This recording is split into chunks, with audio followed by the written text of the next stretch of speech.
Revelation 2814. From the 17th and the 18th of July 1943. The spark of divine love.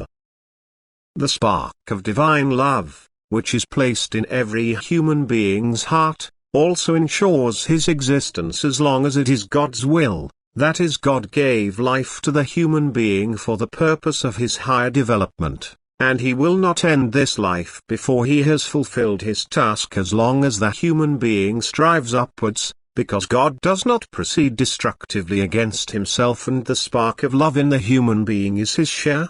Therefore, every person who constantly strives upwards would be able to reach a great age because he exclusively uses his life for the salvation of his soul.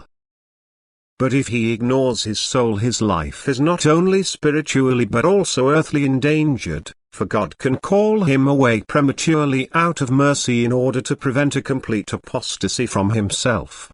But the human being's turning away from God can also contribute to the adversary's strength increasing, so that it will overflow him and suffocate the divine spark of love, so that he will no longer be able to receive any strength from God, and this will signify a complete decline for body and soul.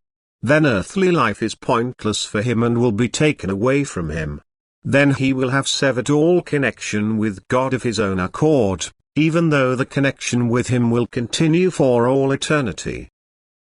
But once the divine spark of love has been extinguished in him, life is also extinguished, first spiritually, then also earthly.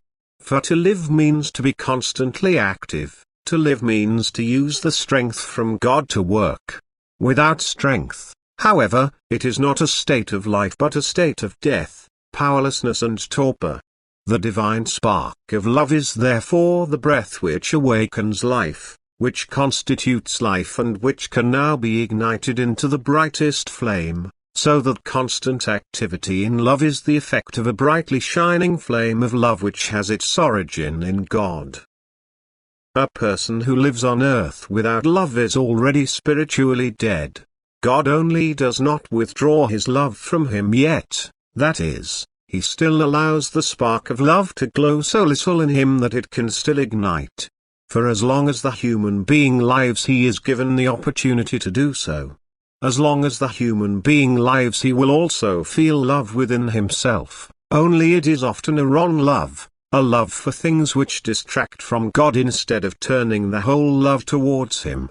And such love for the world, for earthly matter, will always stifle the divine spark of love in the human being, thus rendering him incapable of unselfish activity of love.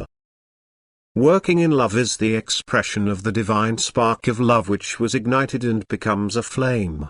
The more this flame flares up, the more it warms the human being's heart. It takes hold of everything so that the human being cannot help but be active in love and radiates his love to everything that surrounds him, so that his love also ignites the spark of love in his fellow human beings' hearts again, and a constant activity of love is the result, which is absolutely necessary for the soul's redemption.